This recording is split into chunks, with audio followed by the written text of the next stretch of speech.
धार्मिक आस्था और खाने की आजादी के बीच चल रही इस बहस का इतिहास काफी पुराना है।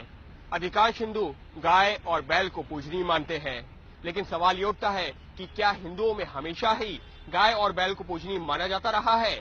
और सवाल ये भी उठता है कि क्या हिंदुओं में कभी भी गोमांस खाने का रिवाज नहीं था?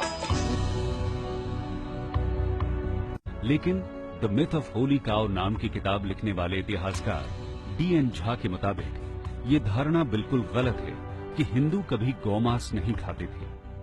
उनके मुताबिक वैदिक काल में न सिर्फ गाय और बैल की बलि दी जाती थी, बल्कि खास मौकों पर गौमांस खाया भी जाता था। वैदिक काल में खाते थे, जैसे कोई यज्ञ होता था, राष्ट्रीय अश्वमेध, इन सब यज्ञों में भी गाय को मारा जाता था।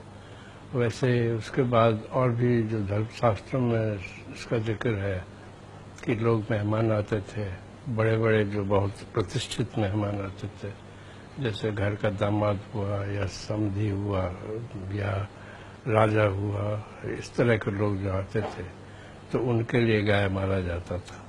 उसको मधुपर्क कहते हैं और ये इसकी चर्चा कई धर्मशास्त्रों में है, धर्म ग्रंथों में, जैसे मनुस्मृति में तो कम है लेकिन याज्ञवल्क्य में है। लेकिन भारत के संविधान के निर्माता कहे जाने वाले डॉक्टर भीमराव अंबेडकर ने अपनी किताब अछूत कौन थे और वो अछूत क्यों बने में एक निबंध लिखा। क्या हिंदुओं ने कभी गौमांस नहीं खाया? इस निबंध के मुताबिक वेदों में गाय को पवित्र जरूर कहा गया है, लेकिन साथ ही गाय की बलि और गौमांस खाने के प्रमाण भी मौजूद हैं।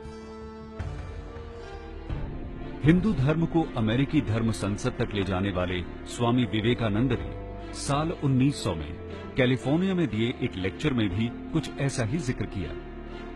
विवेकानंद के मुताबिक पुराने रीति रिवाजों के मुताबिक जो बीफ नहीं खाता था वो अच्छा हिंदू नहीं था।